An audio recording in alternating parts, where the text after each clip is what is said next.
Okay, I just wanted to add a little quick disclaimer in the front of your review. So I've just done all the solutions and recorded them. You will have problems very similar to this. You will be expected. There's not going to be a lot of determining interval width. That should be pretty fair. Let me see over here again. Let's see. Yeah, I'm going to be giving you interval widths. I will not be having you calculate them. So remember this one. If you look further in the solutions and you watch this video, I had a little trouble with this. This is not on your test, all right? Because this is a general guideline. Don't worry about that. Do understand this is not on your test. So if you freak out over this one, don't worry. How do I know? Because I'm looking at your test right now. What I'll do is frequently create a review where you get a lot of practice, but then I trim it down so it's pretty reasonable. This you should know how to do. Make sure you know how to make a Pareto chart. Make sure you understand a circle graph.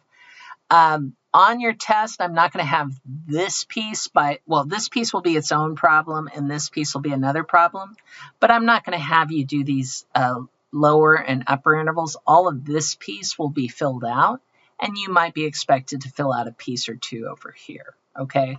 So don't worry that you're going to have to do something that long. Do understand how to read these stem plots. That is important. Not likely to be a question on the test because I'm not making that a huge part. Understand a Pareto chart.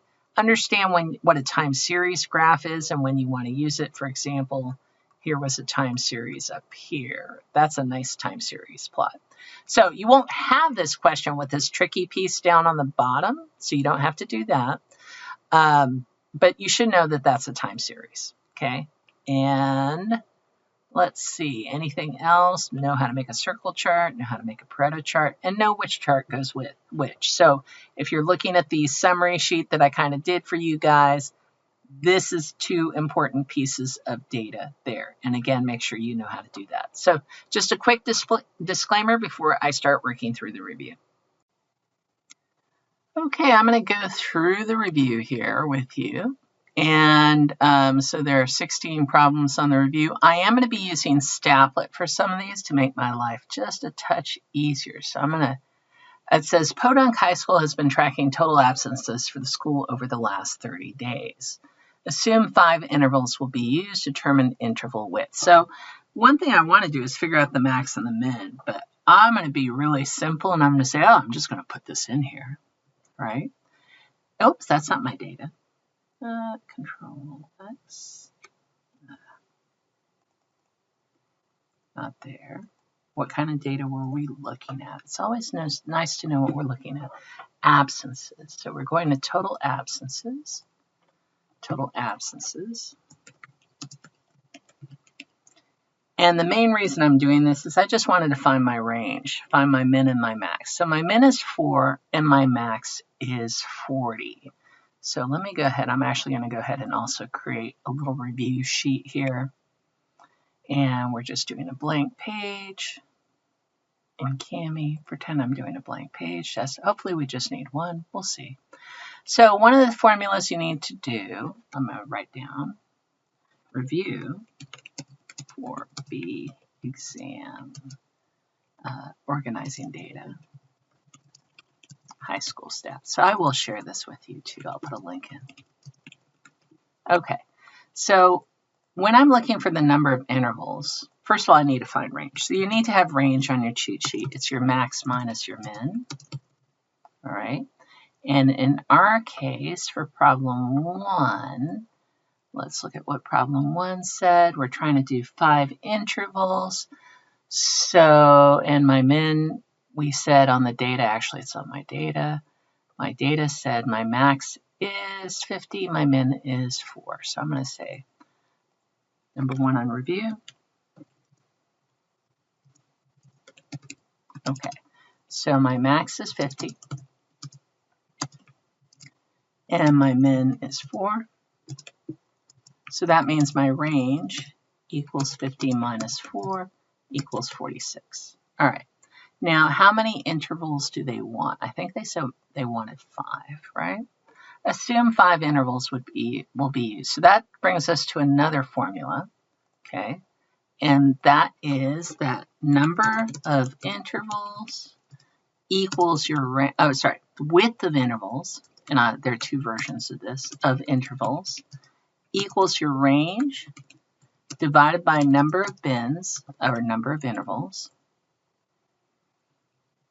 and then always round up to next integer, no matter what it is, all right? So if we're looking for, now the correlate, the other one is, what if you're looking for the number of intervals? Number of intervals equals range divided by number of width of intervals and rounded up. Okay, so that should work. So normally though, this is the one we're typically using when we ask you on your test. So we've got the first part, which is that we know our range is 46. We want 5 intervals. Oh, that's not what I want. Okay, 5 intervals. So number of intervals, width of intervals, equals 46 divided by 5, which happens to be 9.2, and round up to 10. So that's what I'm getting for my data. So let's see if that works. Let's put in 10. Hopefully it's right. And by the way, if you see a decimal, we don't have a number. We typically just use a whole number. So I'll come back down here, hit submit.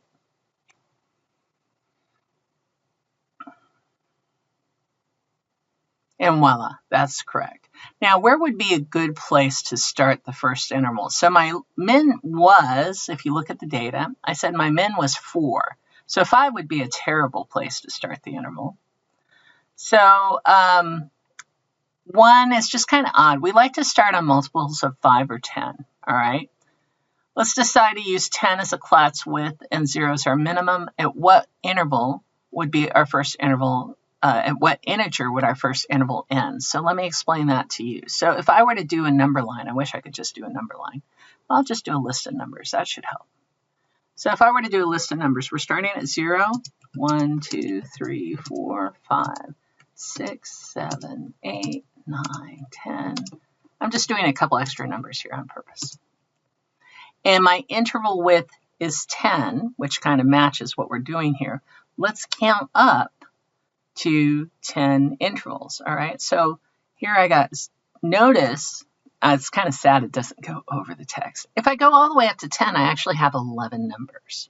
So I just want to go up to 9, all right? So make sure to count the actual number of numbers in there. So I'm going to say it's going to go to 9, all right? How many data points would be in the first bar with a width of 0 and start of 0 and a width of 10? Here's the good news. I'm letting you use Stapplet. So let's go to the Stapplet. We're going to do a histogram. And I can say enter boundary value. So it's going to start at 0. And my interval width will be 10. And should work. Does this? Oh, maybe it already did it.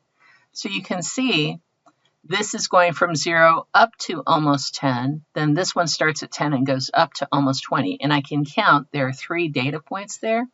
Or if I wanted to do a dot plot, I could just count. There are 3 data points right there. Now, dot plots are okay because you can see each individual value. I could look at a stem plot, and this one is actually doing the 3 data points, 4, 6, and 7. So there are only 3 data points in there. Wait,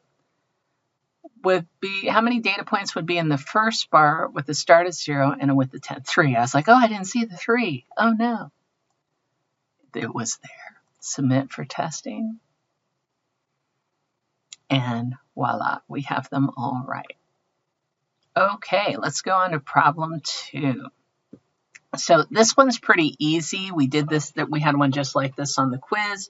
You're looking at the jump. So let me go ahead and make a note on. So when you're figuring out the intervals, so I'm going to do this. We're talking about problem number 2. Look, just repeat the gaps. You know, repeat the same size jumps for the, let's see, what are we looking at again here? These are called the lower interval and the upper interval. For the lower and upper interval. So in our example, which was number 2 on the review, number 2, our lowers were, what were they? The lowers were 0, 10, 20, 0, 10, 20. And then it was like, what's the next? Oh, no, it had 30, didn't it? So what's the next one? Oh, I hope that's 40, right? Because you can just see the pattern there. So I'll put the 40 there. And similarly here, I'm just going up by 10 every time, so I'm going to put 49, okay? All right, now,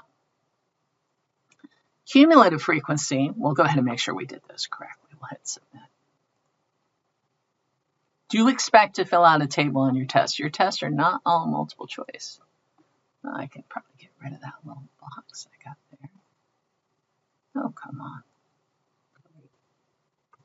Whatever. Okay, so I'm going to sneeze. So next thing it asked for was, let's see, we got these all right. Yes, it's the cumulative frequency. So remember, actually, let me go ahead and do this. I'm going to pull this in so you can kind of see it again. Selected area. Entire screen up window. And window. There we go. So I'm going to pull this problem in to my little review here. Come on, let go. Control V. There we go. I'm going to crop this so you don't have to look at the whole thing. So looking at this problem right here, we can see that we've got 40, 49. Okay, that makes sense. That matches my first part. And then cumulative frequency. What is cumulative frequency? So I'm going to actually draw on here. Cumulative frequency is whatever is at or, the total number of data points up to that row. The total number of data points up to that row. Makes Pat Retz, because these are generally, oh, I probably should tell you what that is. Cumulative frequency. So here, if I was doing it, so up to this row, we only have 3, right? Then we add 3 to 9, and we get 12. Then we add 12 to 7, and we get 19. Then we add 19 to 0, and guess what? We get 19. And then, so this one, we're going to add 19 to 20. So there are 2 ways to do it. You can do this sort of pattern here, and you're going to have 39. Pretend that's 39. It's not the best 39. Oh, that worked out pretty well. So there are 2 ways to do this. You can actually just add previous cumulative frequency. It's a little faster to that row's frequency. So in this case, we just say 19 plus 20 equals 39. The alternate method, add all frequencies up to that row. Always starting at the top, by the way, for both of these. Starting at the top. So in this case, we're going to add up 9 plus 19 plus 29 plus, oh, I'm adding the intervals, not the frequencies. 3 plus 9 plus 7 plus 0 plus 20. And when you add all those up, you should get 39. So there are 2 different ways that you can do that problem right there. So that's how we got 39. Now, the relative frequency, let's go ahead and tell you what that is. Relative frequency. Oops, this is supposed to be blue because this is problem specific. Come on. All right, then we'll get, so relative frequency, here's another formula for you.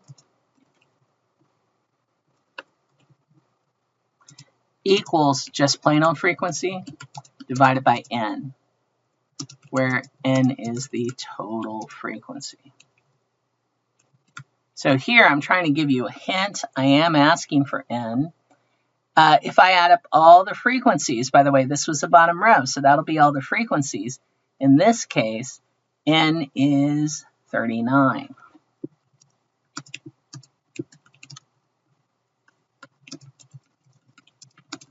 All of the frequencies, all right? So that's important to know. So we're going to be dividing by 39. Then relative frequency for last row is you take that 20, which is the regular frequency right there, divided by 39, and then you figure out what that says on the calculator. So we'll do it on Google Calculator since we're 20 divided by 39. You'll have calculators in class. 0.513. 0.513 is what I'm getting. Which is, and if I change that to percent, that is 51.3%. So let's go ahead and put that in. 51.3%. Oh, I forgot to put my 39 in there too. And I knew that's my total frequency. 39. Oh, and then it says the data min is 3 and the data max is 23. So how do we find the range? I mean 33, so 30 minus 3. I'm curious, will it do that? Will it let me do that? Let's see if it does. We're going to hit submit. We love to have fun with these. It may or may not. Sometimes it'll actually do the math for you. No, it doesn't like that. So we'll just say 30. So that's the, and we'll finish up the rest of this. So in this problem, the min was, so that we're doing the range. So let me go ahead and do the range. Equals 33 minus 3 is 30. And then it says we should have at least, oh, okay, so on this one, hopefully I took this off on the test, but usually your square root answer, the way you can find minimum intervals, and I'll take it off the test if it's on there, it is the square root of the total frequency, 39. So that means round it up. So you have 6, so you should probably have 7 intervals. You should probably have 7 intervals. I used to reinforce this more with my last period. So let's go ahead and make sure that's right before I calculate the next one, because the next answer depends on that answer. Could have been 6, but I would have said 7. Oh, let's try 6, because you take the square root of the number. And you don't round up. Again, I hardly ever teach. Based on this answer, we should have total frequency N. Mrs. Overman, give me a second. Maximum is 3. We should have a total frequency 39. I said 6. Well, let's go 5. You will not have to do this. This is, again, a more advanced question. Usually we use the square root of the number. Let me go ahead and say that. And by the way, we do like having at least 5 intervals. There we go. Oh, I think what I did is I just changed it. You always want to have at least 5 intervals.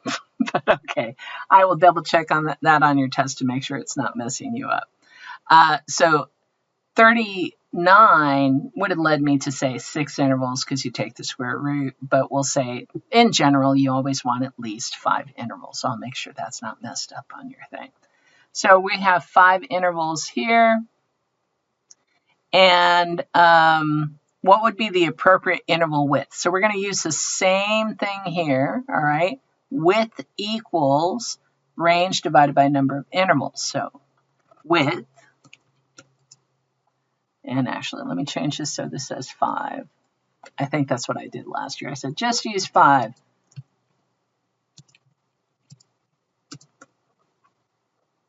And I'll make sure you don't get dinged on your quiz. The width is, so you're going to do the range divided by 5 equals 6, but then round up. You're probably going, but it's exactly 6. Well, it won't quite fit for some reason. Well, it won't quite fit, and I've shown why. So you're going to use 7 as your interval width. So we're going to say 7. Okay, let's make sure that's right.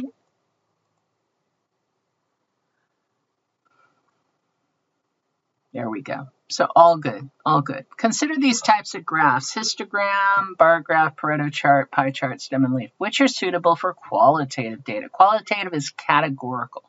Stem and leaf is quantitative. Histogram. So let's just go ahead and make a list, all right?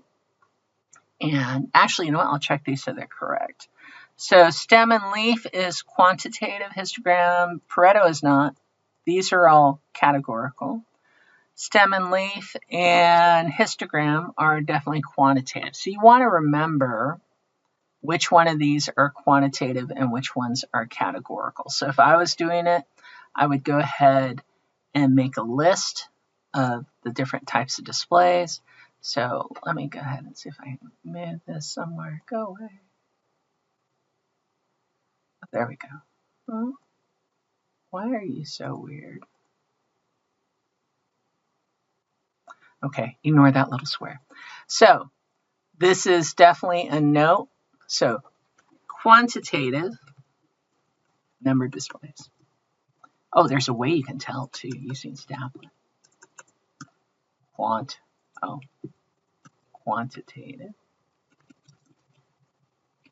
So if you look at Staplet, remember I did all that data?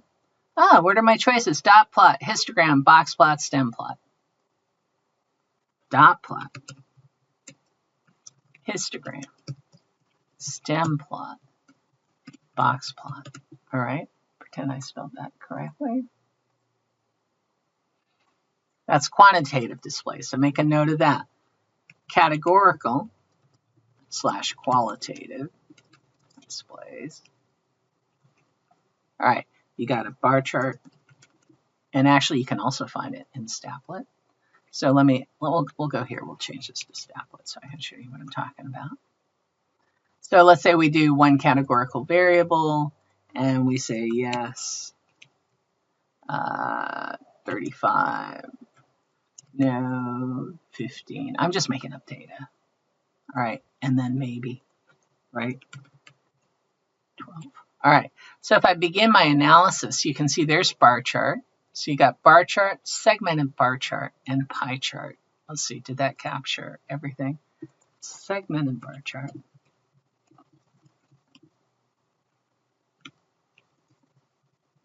And pie chart. So those are the categorical displays. Let's see, let's look at our answers. Oh, and Pareto. You won't see Pareto on Staplet, so we need to add that definitely to our review. There's also the Pareto chart is just a pie chart. A pie chart. No, a bar chart, sorry. In descending order. That's all a Pareto chart is. So there are all your categorical displays, and there are all your quantitative displays. Make sure you know which is which. Okay, so let's go back to our problems. Consumer interest group is tracking the percentage of household income spent on gasoline over the past 30 years. Which graphical display would be more useful? A histogram or a time series graph? So time series is a special one too. Let's add that to our notes. Time series, it is quantitative, all right? Good for displaying quantitative values over time. Now you'll notice it was not listed under the Staplet because it's not really, you know, its time series tends to be its own special beast. So a time series, because change in data over time is the most relevant. You could do a histogram, but we're really interested in how prices change over time. Okay, so that's it, time series. And honestly, you did learn most of your time series in elementary and middle school. So we don't spend a lot of time on it in this class. Oh, get it? Huh? We don't spend a lot of time on time series. Answer the following questions based on the figure below. Look at figure A above. Is it essentially a bar graph? It does show bar heights, so it's not no. And then let's see. We're not going to say because there are horizontal bars. So the horizontals show years and a vertical axis showing miles per gallon. I think that would be the correct one right there. What are some of the flaws in figure A as a bar graph? Well, while the years are spaced, I think they're not really spaced uniformly, aren't they? Years are evenly spaced numerically, but the figure shows the more recent years. Okay, so the years are even, right? 78, 79, 80, 81, 82, 83, 84, 85. But these bars are wider because they're trying to show perspective. And the ability to compare bars, well, I guess you can compare bars. I'm going to go with, I'm going to say it. There you go. The data values are not clearly labeled. I will say that one is true. All right, so let's go ahead and check these two. Mrs. Overman might goof on this, but probably not. Yay. So this is a bar graph. It's just a horrible bar graph, partly because these bars get tinier and skinnier as you go back. Figure B. So required fuel economy standards from 1978 to 1985. Wow, we've got old data. This is from 1976. So this is required, and these are the actual averages, and then we have the dates. Okay, so what's the problem? Which shows the same information. Is it essentially a time series graph? Yes, it is, because it shows the fuel economy over time. So we're going to say yes. With years on the x-axis and miles per gallon on the y, I agree with that. In what way does figure B seem to display the information in a clearer manner? Everything is to scale and not distorted by perspective, all right? Let's see. Each thing is labeled with a year in figure A but not B. No, I mean figure B but not A. Both of these have all the years labeled because they're kind of labeled right there, so I'm not worried about that. You can see how fuel economy standards for new cars have changed over the 8 years shown. I'm going to say the data points. I'm not sure you need that one because, well, you can kind of see it here, right?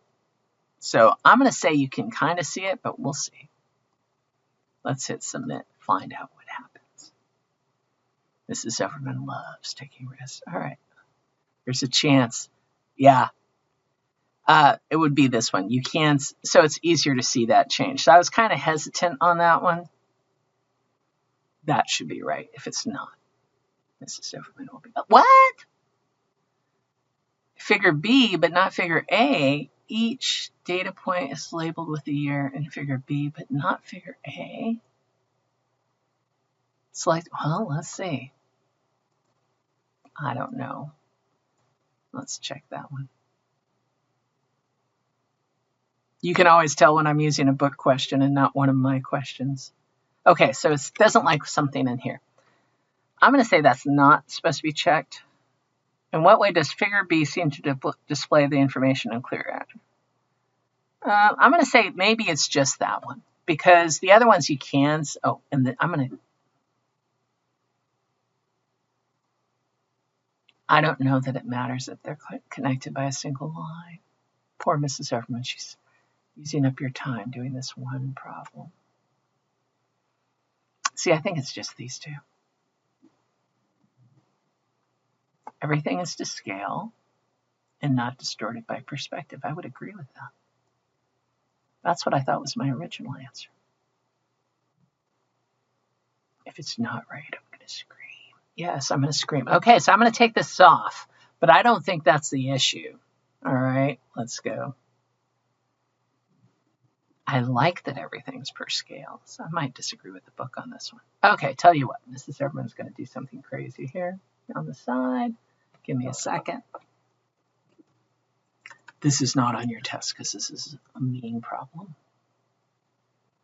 If it trips up Mrs. Overman, it's a mean problem. Okay, B review. Ignore this for a second.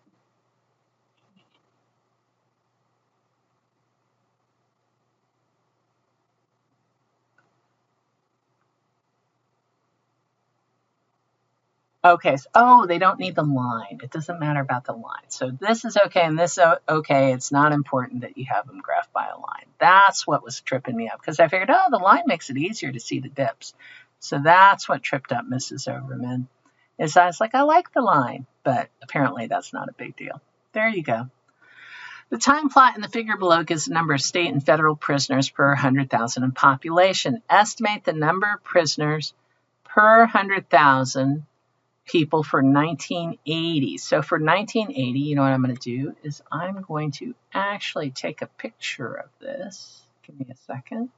So I can kind of show you and mark it up on my thing.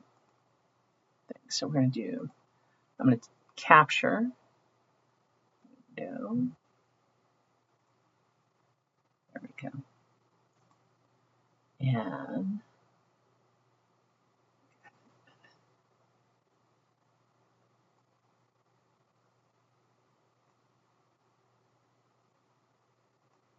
I'm going to pull this in. So let's pull this into my little worksheet. So yeah, there's enough room there.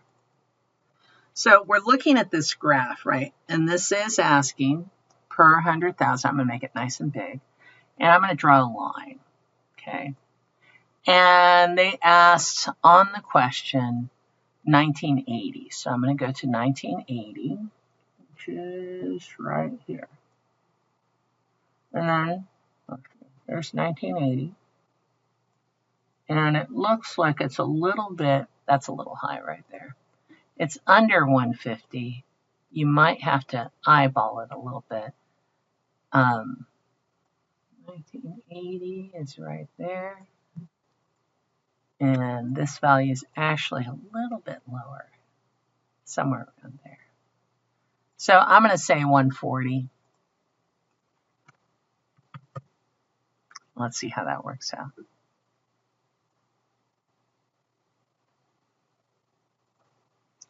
And that's problem, which one am I on now? Yeah, 140 seemed to work, and we're on problem 6. And then 1997, so let me go to my drawing. 1997 is over here. I'm not going to be so perfect. I'm going to say it's a little bit, let's say 440. Why not? 440 sounds good. It's a little bit less than 450.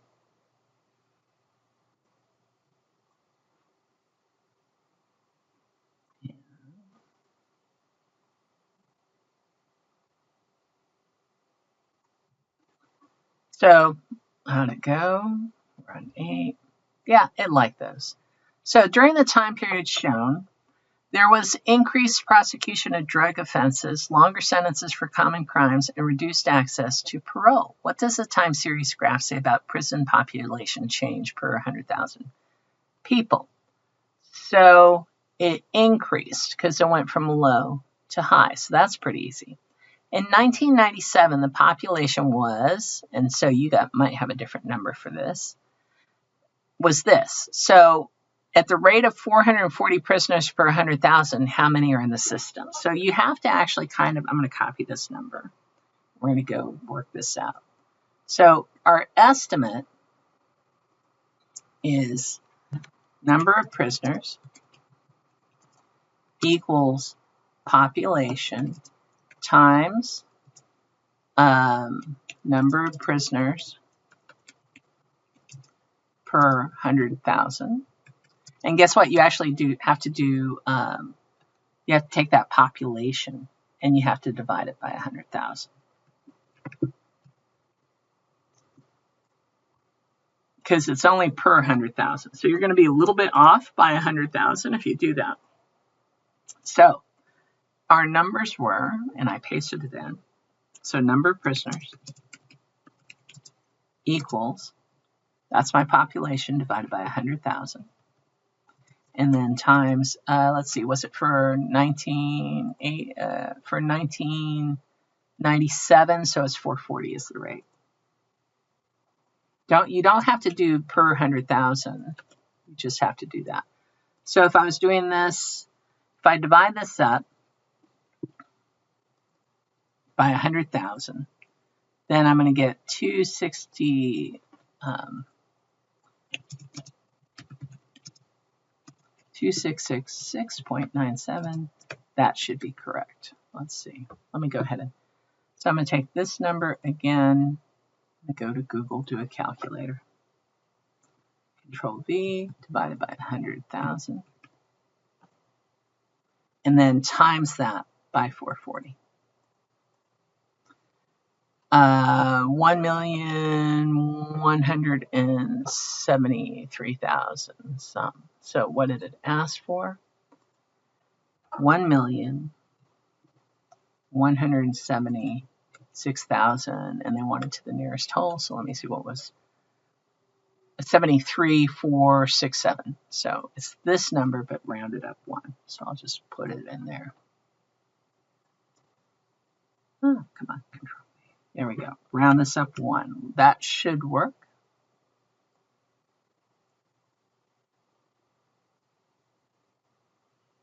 That's question 9. Nope, not question 9. We still have a ways to go. There you go. So that was a little bit of a mess. So let's go ahead and do the same one. Now we're doing the 2020, and we're going to assume that it's still 440. All right, so I'm going to take that number. Now I'm going to go to Google. Divide it by 100,000. And then multiply that by 440. And, oh, it's a nice regular number. So I would put that in there. And so there's my answer right there. And that was question 6. So it's the same problem. Voila, that's what you did. So again, on my notes, you take your, so here we go. You take your population, because it's per 100,000, you have to divide it by 100,000 first, and then you multiply it by whatever rate per 100,000. Okay, looks like we're going to need another page. And let's go back to our questions. Many people say the civil justice system is overburdened. Many cases center on suits involving businesses. The following data are based on Wall Street Journal report. Researchers conducted a study of lawsuits involving 1,908 businesses ranked in the Fortune 100 over a 20-year period. They found the following distribution. So what I'm going to do is I'm just going to jump to Staplet. Let's go to that categorical variable, reset everything. And this is the data. So actually they want a Pareto chart. So I don't know if you saw that. So I'm going to have to put these in order. So we have case type, and my highest case order, if I want it to come out right, is general torts. Pretend that's general torts. And yeah, oh, they just did. I'm going to try and match Gen TRTS. All right. And that was the biggest category at 191. Then contracts was the second biggest category at 107. We have 5 categories, so I need 5 bars. The next biggest was asbestos at 49, and then the rest are in descending order. Other product, and that one was 38, and then all other is 21. So if you're doing, notice we don't have Pareto charts on here. So if you want a Pareto chart, you have to put it in descending order. So that's what the picture looks like here. So if I'm looking through my choices, so I need to see general torts, contracts, asbestos, other product, and all others. So let's go see. So I'm trying to see general torts is high. Then they have contracts is second. They do have the numbers on them, so that sure makes life easier. Then they have asbestos, which is third. Then they have other product, and then all other. This one looks right. Filings, let's see. I would say this is the correct one. Let's make sure. See, yeah, asbestos is in the wrong order. It should be number 3. The numbers all match on this one, so that's good. Let's make sure. Yeah, asbestos is third. What's wrong with this one? General torts, contracts, asbestos, other product, all other. Oh, see how they have the number switched there? That's the problem with that one. So which type of case occurs most frequently? It's the general torts. Make a pie chart. So this is the other reason you like to be in here. You can go, oh, give me a pie chart. Voila. That's what it should roughly look like. So let's see. Oh, let's look at the percentages on our pie chart. So we've got 47% for torts, 26% for contracts. So let's check those choices first. Torts is supposed to be 47%. Yeah, this one's not it. Sorry guys, I'll scroll this over just a little bit.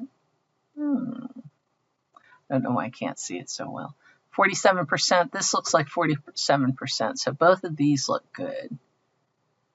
That one looks good. So it's definitely not this one. It's not this one because I need red to be about 47%. And I don't know why I can't. Let's see, there we go. Let me kind of bring this in just a little better so you can see it. So it's one of these three. General torts matches up. All the contracts match up. What's different?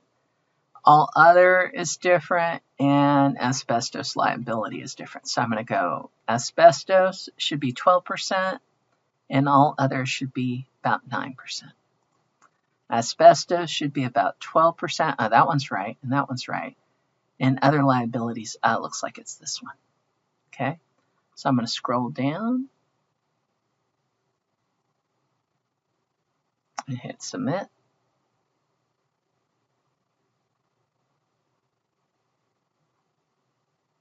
And we are all correct. All right, so you can see how using the staplet there did make our life a little bit easier. We were able to match. Make sure you put this in descending order. So our note for our review, so be sure to put data for Pareto charts in descending order in staplet. That will make your life a lot easier. Okay, so that's for the next bit. Okay, let's go back to our question. Here we go. Give me a sec. All right, so next question. Oh, we got a lot of data. Okay, so here's where you really want the staplet. You Control-C to copy, and then you go to staplet. This is quantitative data. So we don't want that one. We want here, Control-Alt, Control-V. What are we looking at? What kind of data do we have here? This is the age distribution of DUI arrests. So we'll do age on our staplet. We're going to hit begin analysis. All right. So what do they want? They want a stem and leaf. Guess what I just did? I just created a stem and leaf. You're probably going, oh, so I got to go 1, 2, 3, 4, 5, 6. So let me do that on this side. 1, 2, 3, 4, 5, and 6. And then I'm going to copy my leaves over. Should have spaces between them. Put that leaf. So we have a 6 and an 8. And then we just copy over these stems. Now they should all automatically, now you could just go paste.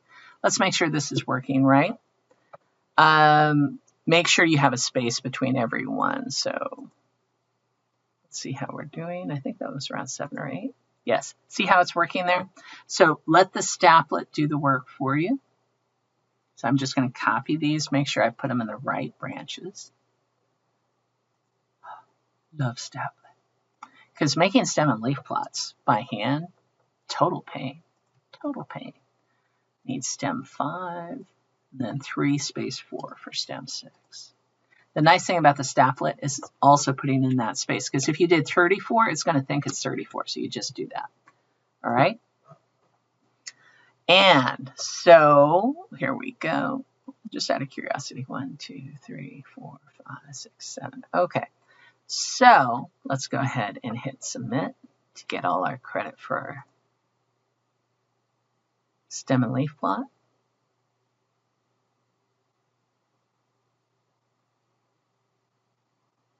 And there you go. So make a frequency table using 7 classes. So our lowest is 16, our highest is 64. So I'm probably going to need to do some notes on this. Let's go ahead. So we're going to do, what problem is that? That is problem 8. So problem 8, just so you know which we're doing. Number 8, interval width. So min was, what did we say the min was? It's easy to pick off of here, 16 and 64.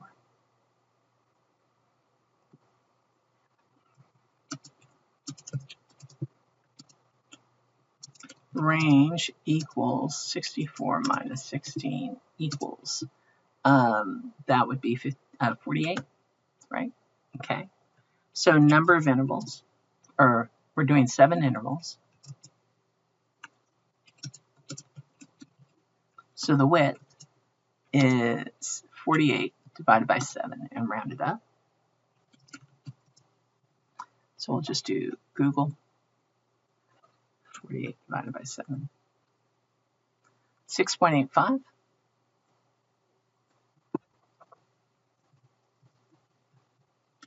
And even if it was 6.05, we would round it up to 7. So we know that our bins are going to start at 7. Now, one thing I want to make sure of, I'm going to start at my minimum, which is 16. And then let me make sure that's the right minimum first. So if you have 2 of these, odds are we're just starting right at the minimum. Boom, boom, boom. Yeah. So the easiest thing for me to do, since I know my width is 7, is I'm going to put 23, 30. Make sure you're adding properly. If you want to, you can hit submit right now. Make sure you're not making any mistakes. 44, because if I make a mistake here, that affects all these. So that's the advantage to just, so I added 7 to all of these, right? Let's make sure they're all right. 8, yeah.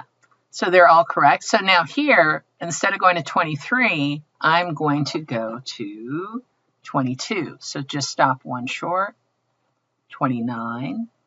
And these are also going up by 7. So you could say, oh, I'm just going to add 7 every time. And that will also give you the correct answer. So there's more than one way to get this. And then adding 7 to that gets me 65. All right. Submit for testing. Let's get back to 8. So now, oh, I didn't add 7. I added 8, 57. See how this one also affected that one? So that's 64 because I have to add 7. Pay attention. Do not do the other things till you're done. All right. So now it wants me to do the midpoint. It helps if I get to the problem. The midpoint is 16 plus 22 divided by 2. So let's go ahead. 16 plus 22. Add them first if you're using a cheapo calculator, then divide by, so that's 38 divided by 2, and you get 19. All right, so we're going to put 19 for our first midpoint. Let's make sure that's right before we do any more.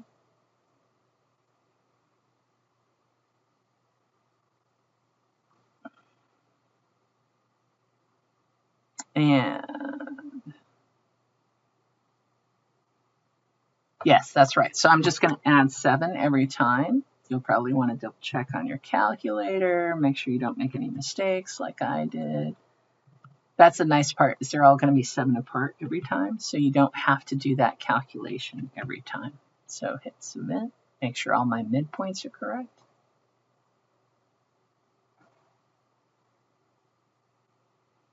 There we go. Presume there are no typos. Yes, all my midpoints. So now I need frequency. So we're going to cheat off a Staplet right here. I wanted to start at 16 and have a width of 7. So I'm going to go to my one categorical data, which quantitative, hit histogram. And we said enter boundary value is 16, and we're doing an interval width of 7. See how it changed automatically? And then I can just float over these. So I've got 8, 11, 11, 7. Let me do those first. 8,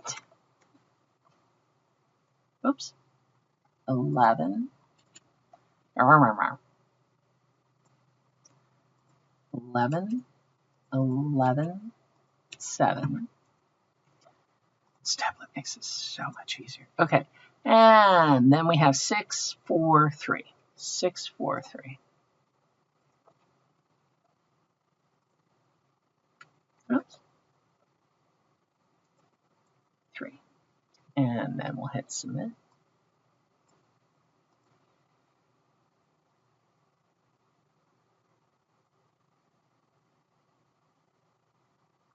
So these are all correct. So here's how you can actually, the easier way to get the relative frequency.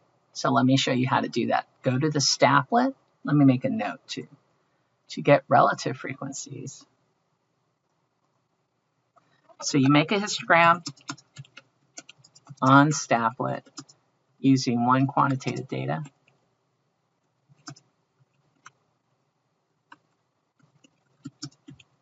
Right? And then set your boundary value to your minimum and use the same width that you calculated. To get relative frequencies, switch the scale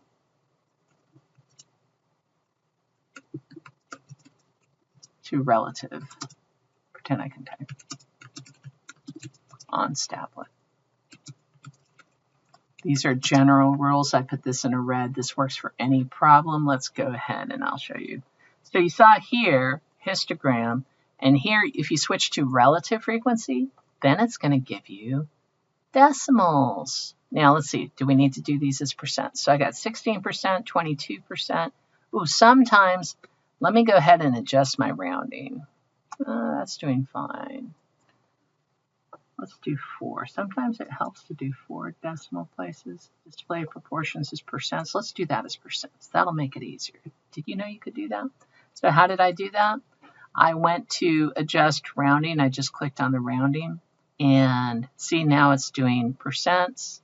But it's also giving me nice big old decimals so I can change it to... so if I look here, I can see the percent. So this is 16%. Looks like it's adding up pretty nice. We'll see. Oh, also, let's see. No, it doesn't have any other data that I can do that way. So let's go ahead and see what it wants. Relative frequencies. I'm pretty sure this is not percent. Okay. So if it's not percent, let's go see what we got. Let me change to relative. I can just use these numbers and I don't want percents. So 0.16. Let's make sure that's right.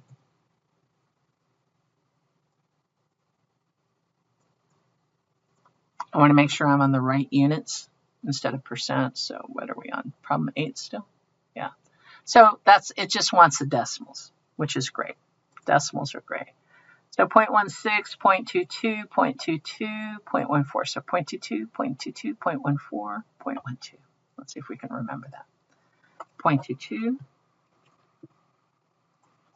0.22, 0.14, 0.12. I think that's right. I'm going to go double check again. 0.14, 0.12, then 0.08 and 0.06. And let me show you again, rounding. I can just leave it as decimals there so that it shows me decimals. So if I scroll, now it's giving me decimals, 0.08, 0.06. So it can automatically convert for you.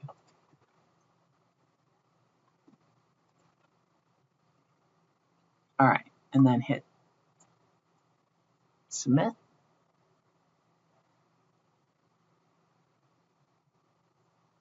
And there we are. So then cumulative frequency, remember that is, now you're probably going, Mrs. Everman, this is a long problem. But if you understand this problem, you're in such good shape. How did I get 0.38? You take that 0.16. So it's 0.16 plus 0.22 is this one. 0.16, there's nothing above it. So it's that one. So then this one I have 0.16 plus 0.22 plus 0.22. And when you add those all up, you should get 0.60. Then I'm going to add another 0.14. So this is a shortcut. You just keep adding this new one in. 0.86, 0.94. And hopefully this last one should always be 100%. It says 2 decimal places, so I'll put it in just in case it's being picky. Never hurts to put in too many decimal places. It can hurt to put in too few. What happened? Cumulative frequency. Did this do percents? Let's try. I didn't even check. See, this is what happens when you don't check. Let's go see if it wants percents. And if it does, I'm going to have to make sure that yours is fine, where it's obvious. No, cumulative frequency. That should be 0.16. Oh, cumulative. I'm sorry, I did cumulative relative frequency. Okay, cumulative frequency. Bad teacher. So let me show you how to do cumulative frequency. Cumulative frequency is just total frequency, not relative. I was looking at relative up to that point. So it's the same idea, okay? And in fact, it's a little bit easier. So let's go ahead. How many data points do I have up to here? 6, because there's no relative there. Be careful. Then I add 11, I get 17, not 177, just 17. Add another 11, I get 28. Add 7, I get 34. Add 6, I get 40. Add 4, I get 44. Add 3, and I get 47. So hopefully that's right. I was just so used to, and that's a problem when you have that relative frequency in that table, is sometimes you're so focused on the one you just did, you think, oh, that's the one I need to use. Whoa. Oh, this is 8. Mrs. Overman can't read. Let's try that again. 25, 36, 43, 49.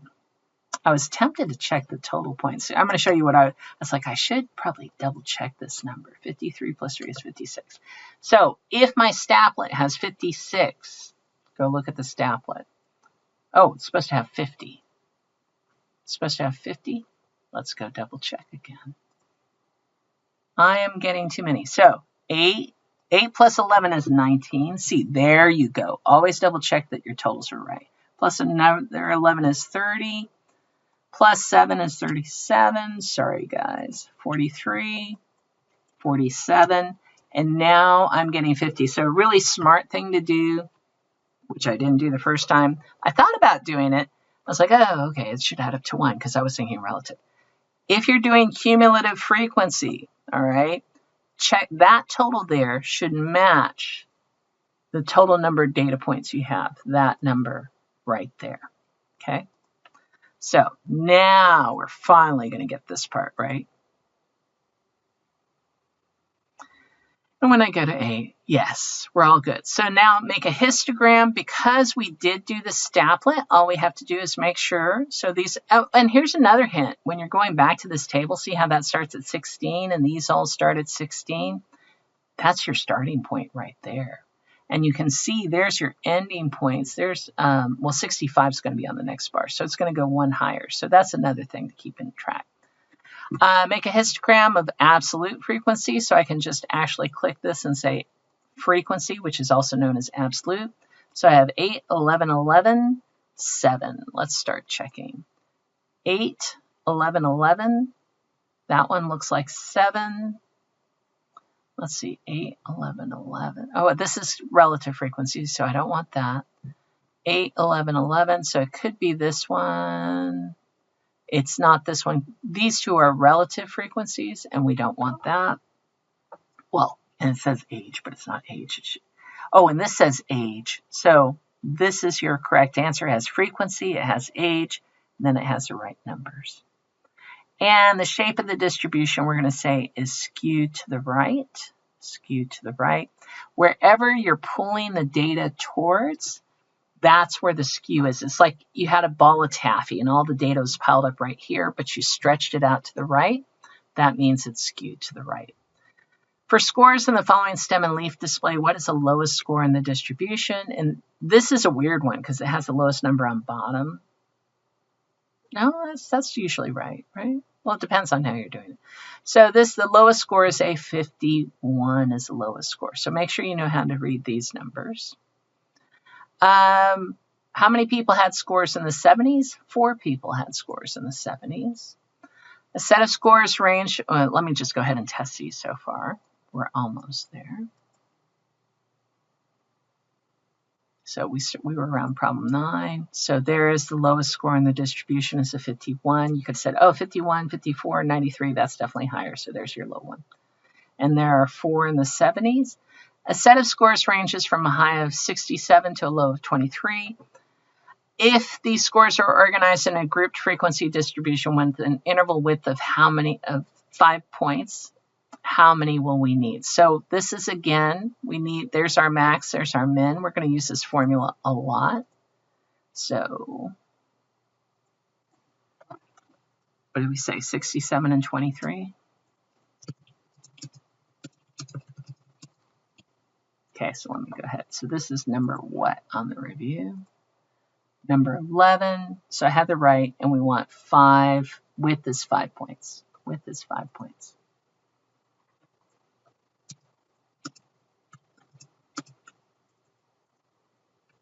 So what we're going to do is we're going to take number of intervals equals 67 minus 23 divided by 5. So I can just go, if you do parentheses, it'll work. 67 minus 23 divided by 5. And I get 8.8, which means I need, always round up, 9 intervals. 9 intervals. Around 9. Ah, hint. There you go. There's the answer. It's multiple choice. A personnel office is gathering data regarding working conditions. Employees are given a list of 5 conditions they might want to see improved. They are asked to select the one item that is most critical to them. Which type of graph, circle graph or Pareto, would be the most useful? Pareto, because it shows items in order of importance. That was number 12. Let's go ahead and submit. We're almost done. So we did 11 and 12. Those are correct. Your friend is thinking about buying shares of stock in a company. You've been tracking the closing prices of the stock shares for the past 90 days. Which type of graph for the data, histogram or time series? If you're tracking stocks, it's definitely going to be over time. So a time series graph, because the pattern is more relevant, the pattern of stock prices is more relevant than the frequency of a range or of closing prices. So we're interested in how the stock price changes over time. Number 14, how do college professors spend their time? And then we have teaching is 52%. Make a pie chart. Wow, they made it easy for you. That's the only one with 52%. Let's double check. Professional growth. Oh, make sure. Research was 13. Professional growth was 6. Yeah, that's your answer. Let's go ahead and hit submit on that. And that was 13 and 14. Voila. 15. Driving would be more pleasant if we didn't have to put up with the bad habits of other drivers. A newspaper reported the results of the Valvoline Oil Company survey of 500 drivers, in which the drivers marked their complaints about other drivers. The top complaints turned out to be tailgating, marked by 22%. Oh, it's a Pareto chart, so we know it has to be in descending order. And percent complaint, so there's 22%. Looks like everybody else is wrong. Not using turn signals, marked by 19%. So this looks like these numbers match.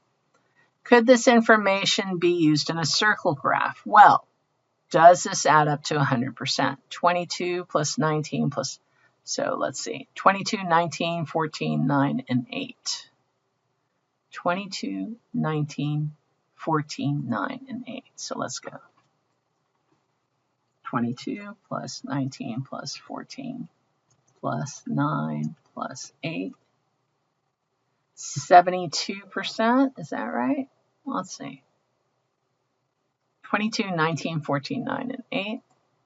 22, 19, 14, 9, and 8. And I would say no, they don't add up to 100%. So there you go. Let's go ahead and hit submit for that one. That was 15. So that's correct. Oh, then we could have created another category. Then we could create, because we were less than 100%. So that's why. 15, voila. There you go. So yeah, they didn't add up to 100%. I knew they didn't. Because it's lower than 100%, I could have created an other, since they're not allowed to answer the top complaints, mark their complaints about other drivers.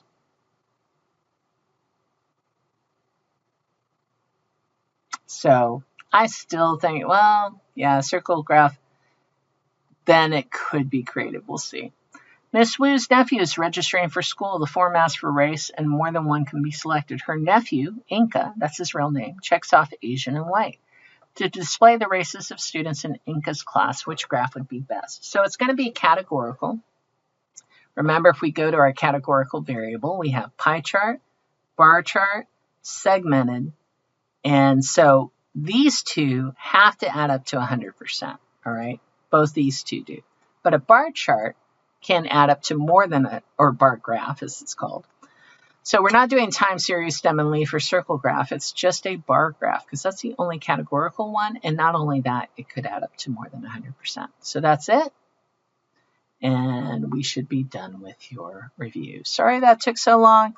I promise you, actually, you know what? While you're waiting, stay on for a moment and I will double check and take a quick preview of your test. I'm not going to show it to you, but I'll tell you what happens with this table problem. I know I'm not having you do a giant table like, where's a giant table? You know which one I'm talking about. This monster right here. So let me go ahead and give me a second. Go away. So expect to see a bar graph. It's pretty reasonable. I will have just one row on this giant table empty. You're not going to have to do the entire. And cumulative frequency will be rearranged in front of relatives, so it's not so confusing. So that's kind of more like this one up here. Yeah, it's a lot more like this one on your thing. So study number 2 on your review.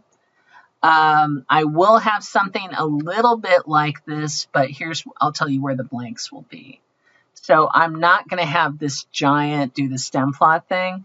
I'm going to have some of this, and this might be cumulative relative frequency. You might have to fill out a few cells right here, but I will give you the lower and the upper, so you do not have to do this. Don't worry about it. We just want frequencies here, and I'm not going to deal with the midpoint. And you might see ogive graph. I haven't taught you ogive. It's not one of the answers. And I'm previewing types of graphs. A lot of this is types of graphs. And